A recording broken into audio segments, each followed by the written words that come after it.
नमस्कार दोस्तों, आप देख रहे हैं सरकारी जॉब भर्ती और मैं हूं हेमेंद्र साहू। दोस्तों, आज के जो टॉपिक में देखने वाले हैं बुद्धि निर्माण तथा बहुआयामी जो बुद्धि है उनके संबंधित जो महत्वपूर्ण क्वेश्चन आंसर है 25 उसको देखने वाले हैं। और यह जो सीरीज चल रहा है इसका वीडियो नंबर 24वां है। तो अगर आप चैनल पर नए हो तो चैनल को जरूर सब्सक्राइब कर लेना, बेल आइकन को जरूर दबा देना। साथ ही इस वीडियो का अगर आपको फ्री पीडीएफ चाहिए तो हमारे टेलीग्राम चैनल पर जाना, वहाँ से आप लोगों को फ्री में पीडीएफ मिल जाएगा।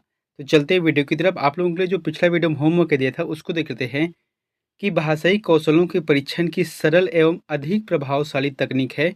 सही जवाब आ जाएगा मौखिक रहेगा। मौखिक परीक्षण जो है तो बेहतर तरीका है किसी भी भाषाई कौशल को अगर परीक्षण करना है, उसको सरल विधि या अत्यधिक प्रभावशाली बनाना है उसके लिए। आज का जो टॉपिक है वहाँ बुद्धि से संबंधित है, तो उसके संदर्भ में कुछ प्रश्न यहाँ पर है, देख लेते हैं उसके बारे में। क्या है बुद्धि? तो वेसलर के अनुसार बुद्धि क्या है इसको देख लेते हैं कि बुद्धि एक समुच्चय या सार्वजनिक क्षमता है जिसके सहारे व्यक्ति उद्देश्यपूर्ण किया करता है, विवेकशील चिंतन करता है तथा वातावरण के साथ प्रभावकारी ढंग से समायोजन करता है। ये जो है वेसले के कथन है, ठीक है। अब बुद्धि के प्रकार कितने हैं? तो थार्नडाइक ने बुद्धि के 3 प्रकार बताया है जो इम्पोर्टेंट है। कौन कौन से हैं? एक तो है सामाजिक बुद्धि, दूसरा है अमूर्त बुद्धि और तीसरा है मूर्त बुद्धि। अब देखिए थे सामाजिक बुद्धि में किस बात के लिए कहा है। सामाजिक बुद्धि से तात्पर्य वैसी सामान्य मानसिक क्षमता से होता है जिसके सहारे व्यक्ति अन्य व्यक्तियों को ठीक ढंग से समझता है तथा व्यवहार कुशलता भी दिखाता है। ऐसे लोगों का सामाजिक संबंध अच्छा होता है, ठीक है, ये हो गया। उसके बाद है अमूर्त बुद्धि। क्या बोल रहा है कि अमूर्त विषयों के बारे में चिंतन करने की क्षमता को ही अमूर्त बुद्धि कहा जाता है। ऐसी बुद्धि में व्यक्ति शब्द, प्रतीक तथा अन्य अमूर्त चीजों के सहारे अच्छे से चिंतन कर लेता है। इस प्रकार की क्षमता दार्शनिकों, कलाकारों, कहानीकारों आदि में अधिक होता है। उसके बाद होता है मूर्त बुद्धि। तो मूर्त बुद्धि में क्या बोला गया है कि वैसी मानसिक क्षमता से होता है जिसके सहारे व्यक्ति मूर्त या ठोस वस्तुओं के महत्व को समझता है, इसके बारे में सोचता है तथा अपनी इच्छा एवं आवश्यकता अनुसार उसमें परिवर्तन लाकर उन्हें उपयोगी बनाता है। उसे व्यवहारिक बुद्धि भी कहा जाता है। अब देखो यहाँ पर क्या है, बुद्धि मापने के लिए सबसे पहला बुद्धि परीक्षण बीने तथा साइमन ने 1905 में विकसित किया। तो इस परीक्षण में बुद्धि की मानसिक आयु के रूप में मापकर अभिव्यक्त किया गया है। याद रखना यहाँ पर क्या बोला गया है, बुद्धि मापने के सबसे पहले जो परीक्षण है वहाँ साइमन और बीने ने किया है 1905 में। लेकिन हम बुद्धि मापने की जो इकाई है उसके जन्मदाता दोनों को नहीं कहेंगे, क्योंकि 1916 में दोनों का जो अभी सिद्धांत दिया है उसी को जो है अनुरूप बनाकर एक और सिद्धांत पेश किया है, उसी को हम जो है बुद्धि लब्धि के पिता कहते हैं। और उसका नाम क्या रहेगा मैं आगे जो क्वेश्चन आएगा उसमें बता दूंगा, ठीक है। तो इन्होंने एक सिद्धांत प्रतिपादित किया है, जैसे किसी भी बुद्धि नापना है तो उसमें क्या करते हैं, एक तो है बुद्धि लब्धि नापने का तरीका क्या है, एक तो मानसिक आयु हो गया, एक है वास्तविक आयु। उसको जो है गुना कर देंगे किससे, 100 से। उसके बाद इसका पता चल जाता है कि इनकी जो बुद्धि लब्धि है वो क्या है। अब बुद्धि लब्धि के जो मान हैं और उसके अर्थ को भी समझ लेते हैं। यहाँ पर कुछ ही पॉइंट है जो कि इम्पोर्टेंट है। अब ऐसा नहीं कि ये इसके अलावा और नहीं है, इसके अलावा और भी है, लेकिन छोटे छोटे रूप में है। लेकिन जो हेडिंग पॉइंट है या मेन पॉइंट कह सकते हैं वो इम्पोर्टेंट यही है, ठीक है। इसमें बोलने का मतलब क्या है, जो 140 या इससे अधिक हो इस तरीके से जो बुद्धि वाले बच्चे होते हैं उसे क्या बोलते हैं, प्रतिभाशाली बच्चे कहते हैं, जो कि बहुत कम है। 100% में देखा जाए तो फिर मुश्किल से 2% ही ऐसे लोग होते हैं जो कि प्रतिभाशाली होते हैं, ठीक है।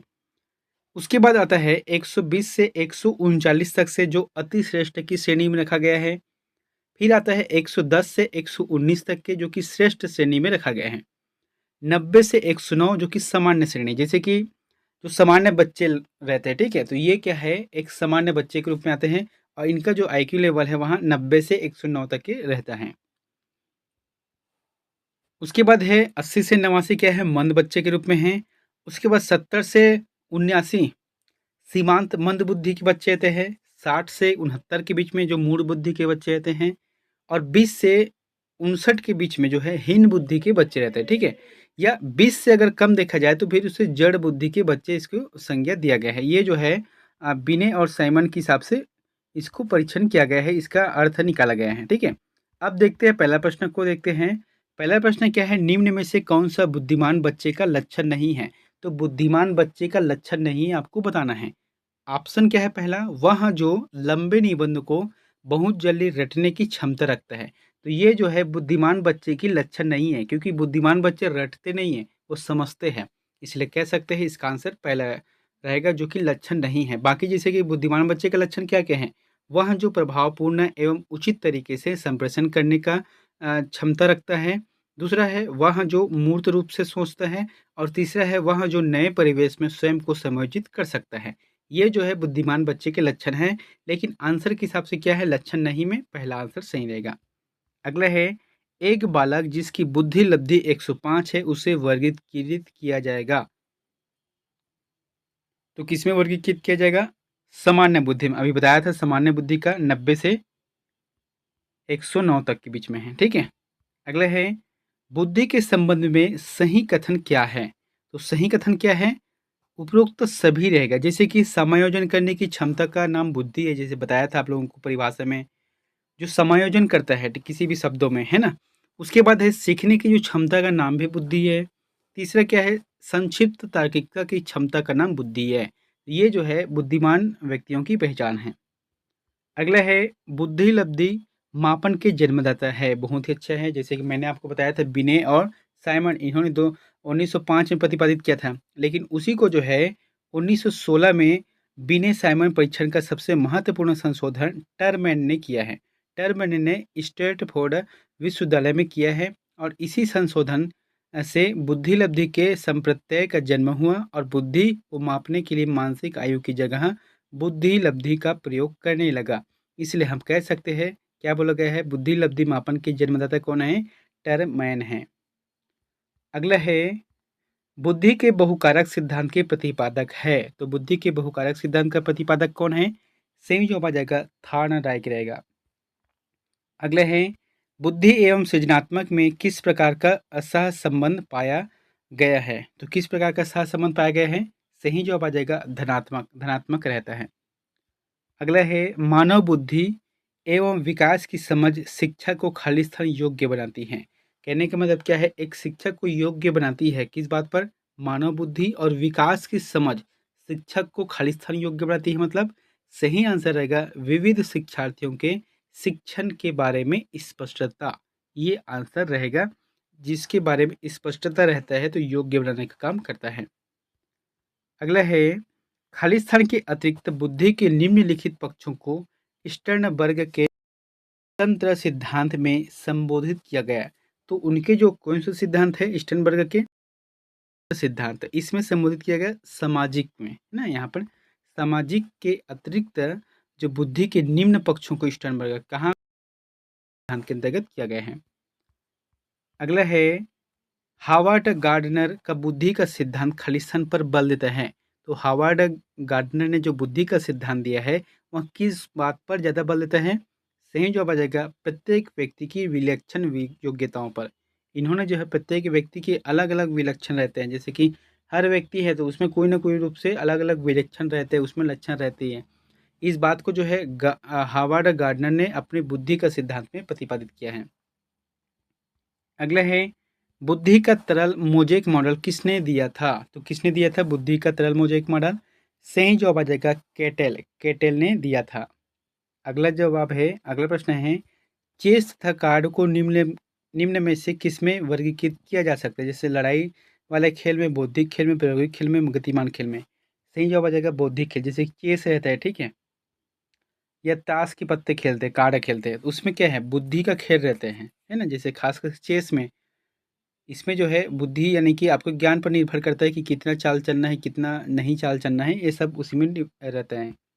अगला है, मनोवैज्ञानिक के अनुसार बुद्धि। तो मनोवैज्ञानिक के अनुसार बुद्धि क्या है? जैसे ऑप्शन क्या है, सीखने की क्षमता है, दूसरा है अमूर्त चिंतन की योग्यता है। तो इसका जो आंसर रहेगा 1 और 2 दोनों सही रहेगा। अगला है, बुद्धि के द्विखंड सिद्धांत का प्रतिपादन किसने किया है? तो किसने किया है बुद्धि के द्विखंड सिद्धांत का प्रतिपादन?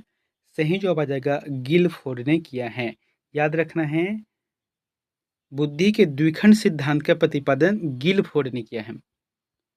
अगला है, निम्नलिखित में से कौन सा स्टेनबर्ग का बुद्धि का त्रिस्तरीय सिद्धांत का एक व्यवहारिक रूप है?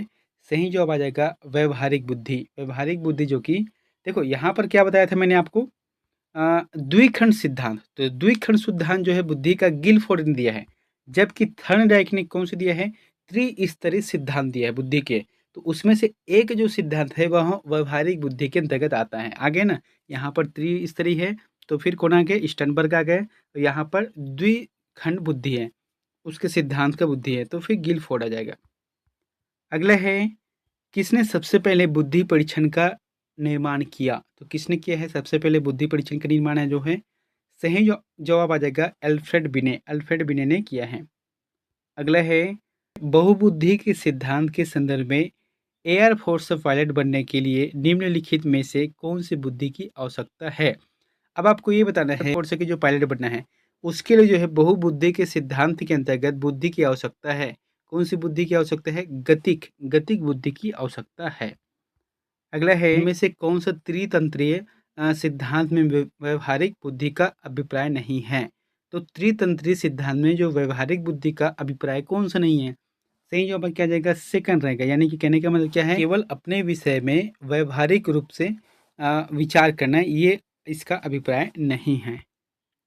अगला है, विकास के किस अवस्था में बुद्धि का अधिकतम विकास होता है? तो विकास के कौन सा अवस्था में होता है? किशोरावस्था। किशोरावस्था का उम्र क्या है? 12 से 18। इसके बीच में जो है मानसिक विकास है और शारीरिक विकास दोनों तीव्र गति से होता है। अगला है, बुद्धि है, तो बुद्धि क्या है? सामर्थ्यों का एक समुच्चय है। ठीक है, सामर्थ्यों का एक समुच्चय। जैसे कि अभी यहाँ पर आप लोगों को जो परिभाषा बताया था यहाँ पर, है ना, तो आप देख सकते हो इसमें क्या क्या बोला गया है कि विवेकशील चिंतन करता है, वातावरण के साथ प्रभावी ढंग से समायोजन करता है। तो ये क्या है, सभी इसके अंतर्गत आ जाएगा, जो कि इम्पोर्टेंट है। अलग अलग तरीके से पूछ सकते हो, ऐसे नहीं कि सिर्फ समायोजन है, उसमें अलग ढंग से समुच्चय का जैसे कि सामर्थ्यों का एक समुच्चय भी इसका आंसर सही जवाब रहेगा। अगला है, औसत बुद्धि वाले बालकों की बुद्धि लब्धि खालिस्तान के बीच होती है। तो कितनी होती है? 90 से 109, अभी बताया था, है ना, ये सामान्य बच्चे के हैं। अगला है, स्पेयरमैन 1904 के अनुसार तर्क करने की क्षमता और समस्या समाधान करने की क्षमता कहलाती है। सही जवाब आ जाएगा जी कारक। जी कारक मतलब है सामान्य कारक, है ना। जी कारक मतलब होता है जनरल कारक है, और एक है एस कारक मतलब स्पेशल कारक यानी कि विशिष्ट कारक है। तो यहाँ पर क्या बोला गया है, समस्या का समाधान करने की जो क्षमता है, जो स्पेयर मैंने दिया है वहाँ जी कारक के अंतर्गत आता है। अगला है, बुद्धि लब्धि संप्रत्यय विकसित किया। तो बुद्धि लब्धि संप्रत्यय किसने विकसित किया है? टर्मैन ने, और इसे ही बुद्धि लब्धि के जन्मदाता कहा जाता है। अगला है, सामान्य तथा विशिष्ट कारक सिद्धांत का प्रतिपादन किया था। तो किसने किया है? स्पेयरमैन ने। जैसे अभी बताया था आप लोगों को, स्पेयरमैन ने क्या किया है, जी कारक यानी कि जनरल कारक हो गया, और एस कारक यानी कि विशिष्ट स्पेशल कारक हो गया। ये जो है स्पेयरमैन ने किया है। अगला है, बुद्धि के तरल क्रिस्टलीय प्रतिमान के प्रतिपादन कौन थे? तो कौन थे? कैटले। कैटले इसके प्रतिपादक थे। अगला है, किसी भाषा में स्वीकृत ध्वनि समय संयोजन को इसके नियमों के अंतर्गत बताया जाता है। देखो कहने का मतलब क्या है, किसी भी जो भाषा है उसमें जो स्वीकृत ध्वनि का समायोजन है, इसके नियमों के अंतर्गत जो बताया जाता है वो कौन सा है?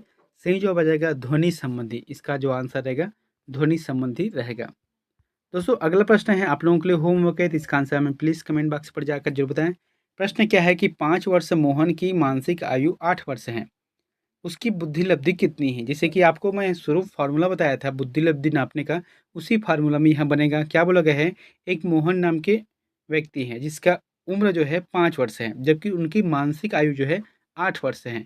इसकी बुद्धि लब्धि कितनी है आपको ये बताना है, ठीक है। यहाँ पर जैसे ऑप्शन है 150 है, 160 है, 140 है, 130 है। तो इन चारों में से जो भी ऑप्शन आपको सही लगता है प्लीज़ कमेंट बॉक्स पर जाकर जरूर बताएं।